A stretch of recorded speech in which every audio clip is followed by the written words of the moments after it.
Y alguien en una ocasión se puso a contar cuántas veces aparece la palabra no temas en la Biblia, y descubrió que la palabra no temáis, no teme en la Biblia aparece 365 veces. Es decir, cada día el Señor te dice no temas. Un aplauso fuerte al Dios que vive. Cada día del año el Señor te dice no tenga temor. Yo soy, no tenga temor. Dígale al que está a su lado, no tenga miedo. Dios te dice hoy, no tengas miedos. Nosotros los cristianos seguimos al Señor por amor, no por miedo.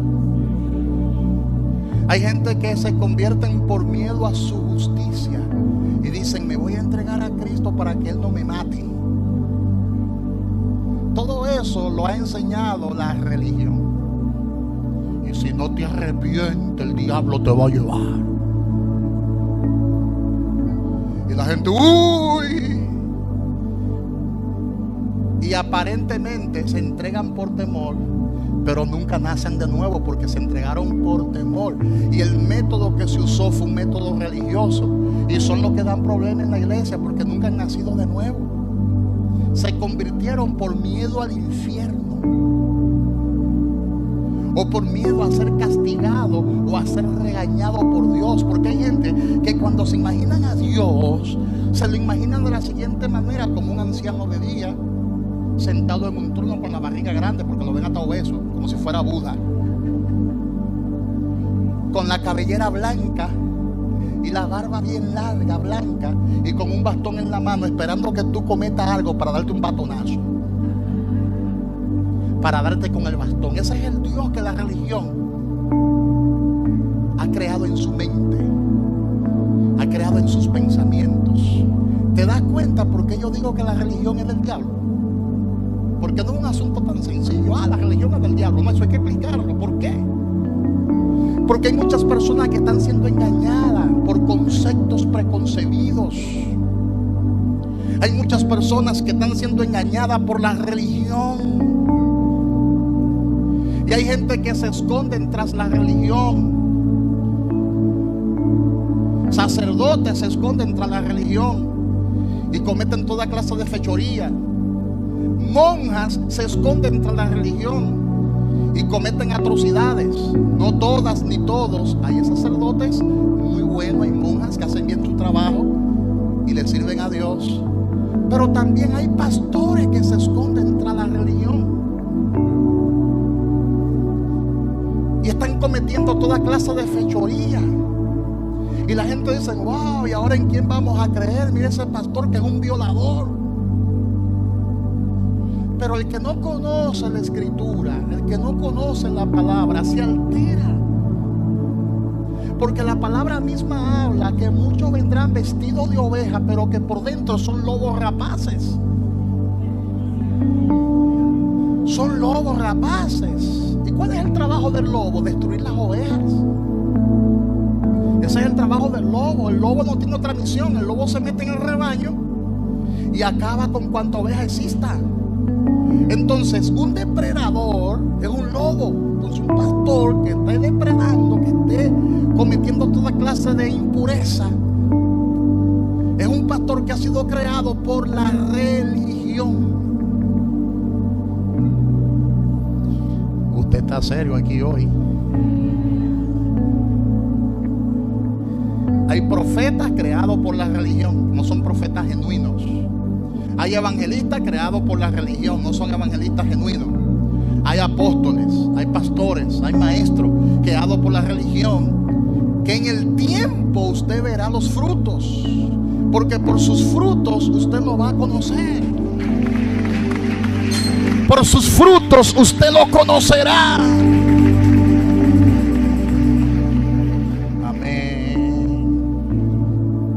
Gloria a Dios. La religión usa la apariencia, usa mucho mecanismo, usa la manipulación humana. Eso es lo que hace la religión. Amén. Cuando usted vea que en una iglesia, en un grupo religioso, te estén manipulando porque que usan la Biblia para manipularte, sal de ahí corriendo y escapa por tu vida, como hizo Lot, que salió corriendo con toda la familia. Porque hoy en día se está hablando de muchas cosas menos de la palabra de Dios. Usted ve iglesias gigantescas y la gente acudiendo a ellas, pero lo que tienen allí se conoce como entretenimiento. Muchas luces, muchos eventos, desfiles de moda, palabras rebuscadas, mensajes de inspiración y de motivación, pero no están enseñando la verdad bíblica, no están enseñando la verdad de la palabra, y por eso el pueblo perece por falta de conocimiento. Diga conmigo, el pueblo perece por falta de conocimiento. De manera que tenemos dos clases de religiosos: aquellos que promueven el libertinaje, que ya nada es nada, hello con eso, oído con eso, ya nada es nada. Son promotores de la mundanalidad en el pueblo de Dios. Ese es un extremo. Y el otro extremo es que todo es del diablo. Y hacen mucho énfasis en la vestidura, en el vestuario, y relacionan la vestidura con la santidad. Y hay que vestir de la manera que ellos visten, hay que peinarse de la manera que ellos se piensan, que ellos se peinan, y hay que pensar de la manera que ellos piensan. Y si tú no piensas de esta manera, pues entonces tú no eres de Dios, tú eres del diablo. O sea, hay dos extremos, y todo esto lo ha parido, diga conmigo, la religión. Por eso afirmamos que la religión es un espíritu que esclaviza a la gente. Donde está el Espíritu de Dios, ahí hay libertad. Dígale al que está a su lado: donde está el Espíritu de Dios, ahí hay libertad. Eso lo dijo el apóstol Pablo en la segunda carta a los Corintios, en su capítulo 3, versículo 17. Cuando nosotros andamos en el Espíritu, no nos sometemos a mandamientos de hombre, porque la religión tiene sus propias leyes, sus propias tradiciones y sus propios mandamientos de hombre. Y el espíritu religioso no honra a Dios. Pues las escrituras dicen de la siguiente manera. Abra su Biblia conmigo para que usted vea lo que las escrituras dice en Mateo 7, del 7 al 8, porque es un espíritu muy fuerte y hay que darle duro a ese espíritu. Ese espíritu religioso es muy fuerte. Y ese espíritu religioso me mantuvo a mí engañado por muchos años, porque es sutil. O sea, ese espíritu se mueve de manera sutil en la mentalidad de la gente, en la línea de pensamiento del ser humano, y se arroja allí, y la gente se siente santa y sagrada porque viste de una manera, porque piensa de una manera. Y los que no piensan como ellos, entonces están perdidos, están extraviados y son del diablo. La religión ha hecho mucho daño, no solo a esta sociedad, sino a la sociedad en sentido general. Hay gente que dan vergüenza, que cuando toman un micrófono, que comienzan a hablar de la palabra, lo que dan es vergüenza.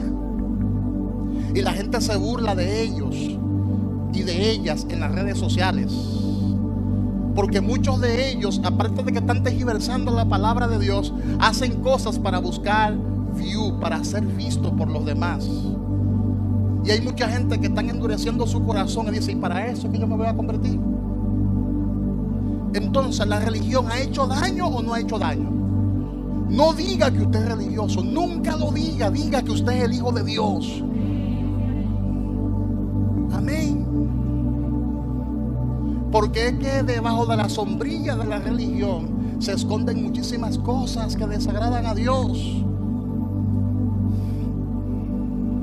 Las religiones están llenas de mandamientos de hombre que nada tiene que ver con la Biblia. Esto es tan peligroso que ahora hablar de la Biblia resulta aburrido, señores. En muchas redes sociales, en muchos medios. Ahora invitan a los que son buenos motivadores. Usted no ve en las redes sociales a un maestro de la palabra fluyendo. ¿A quién invitan? A los motivadores, a aquellos que pueden lograr que tu emoción salte para arriba y sacarte una buena ofrenda. Porque han hecho de la iglesia un negocio. Hay mucha gente que han hecho de la iglesia un negocio. Y la iglesia no es un negocio. Dígale al que está a su lado, la iglesia no es un negocio. Amén, hermanos. ¿Y quién está hablando de eso? No, el que habla de eso no es popular. Hoy en día el que predica la palabra genuina no es popular. Búsquelo para que usted vea. Busque grandes predicadores que son hombres de Dios serios, que tienen una buena palabra. Busca los views de ellos para que vea. Busca los views de ellos para que vea. La religión está haciendo demasiado daño, porque está llena de mandamientos de hombre y no de Dios. La religión ha sustituido los mandamientos de Dios por la tradición de los hombres. Y mira que la palabra dice en Mateo o en Marcos capítulo 7, versículos 7 y 8. La palabra dice en Marcos 7, del 7 al 8: porque dejando el mandamiento de Dios, os aferráis a la tradición de los hombres. Lo estoy parafraseando. Muchos han dejado el mandamiento de Dios y se han aferrado, se han abrazado a las tradiciones. ¿Y por qué, pastor, sucede eso? Por conveniencia. Para no perder el dominio y el poder. Para no perder dinero. Porque los fariseos y los saduceos eran grupos religiosos que estaban muy ligados al poder. Estaban muy ligados a la riqueza. Estaban muy ligados a la política. Porque siempre el poder religioso está vinculado o abrazado del poder político. Y por eso a Jesús lo querían matar antes de tiempo. Escuche bien esto. Porque cuando Jesús predicaba la palabra de su Padre, atentaba contra esos intereses. Y muchos decían: pero ¿qué palabra es esta? ¿Qué doctrina trae este hombre? Nunca hubiésemos escuchado ese tipo de enseñanza, porque él hablaba lo que oía de su Padre. Él no hablaba por su propia cuenta. Jesús no hablaba por su propia cuenta. Él enseñaba lo que había escuchado de su Padre. Los hombres de Dios deben enseñar la palabra. Cuando uno se para en el púlpito, tiene que fluir conforme a la palabra, no conforme a las tradiciones de los hombres, sino conforme a la palabra. Porque lo que va a liberar a la gente se llama la palabra. Lo que va a transformar a la gente se llama la palabra. Lo que va a llevar cautivo todo pensamiento a la obediencia a Cristo se llama la palabra. La palabra es la que cambia. La palabra es la que transforma. La palabra es la que regenera. La palabra es la que liberta. Y cuando tú conoces la verdad de la palabra, esa verdad te hace libre. Te hace libre de la dogmática. Te hace libre de la religión. Te hace libre de la tradición de los hombres.